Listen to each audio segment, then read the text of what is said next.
প্রধান উপদেষ্টা অধ্যাপক মোহাম্মদ ইউনূস জাতিসংঘ সাধারণ পরিষদের ৮০তম অধিবেশনে যোগদান শেষে ৯ দিনের নিউ ইয়র্ক সফর শেষ করে বৃহস্পতিবার সকালে দেশে ফিরেছেন।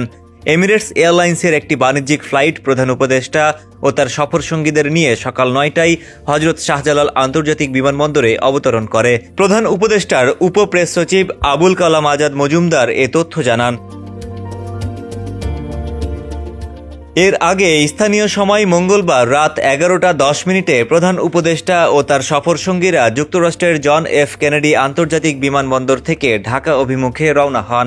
জাতিসংঘে বাংলাদেশের স্থায়ী প্রতিনিধি সালাউদ্দিন নোমান চৌধুরী ও যুক্তরাষ্ট্রে বাংলাদেশের রাষ্ট্রদূত তারেক এমদাদ আরিফুল ইসলাম বিমানবন্দরে তাকে বিদায় জানান।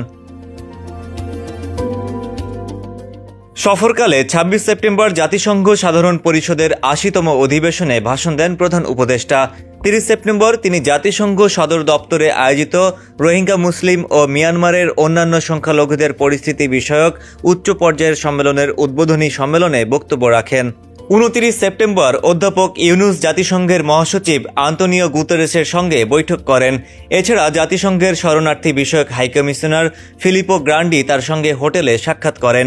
একই দিন জাতিসংঘের স্বল্পোন্নত দেশ, স্থলবেষ্টিত উন্নয়নশীল দেশ এবং ক্ষুদ্র দ্বীপ রাষ্ট্রপুঞ্জ বিষয়ক আন্ডার সেক্রেটারি জেনারেল রাবার ফাতিমাও প্রধান উপদেষ্টার সঙ্গে সাক্ষাৎ করেন।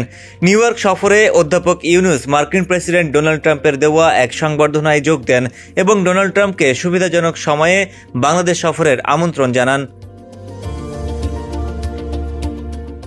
এছাড়া তিনি নেদারল্যান্ডস, পাকিস্তান, ভুটান ও কসোভো সহ বেশ কয়েকটি দেশের রাষ্ট্র ও সরকার প্রধানের সঙ্গে দ্বিপক্ষীয় বৈঠক করেন।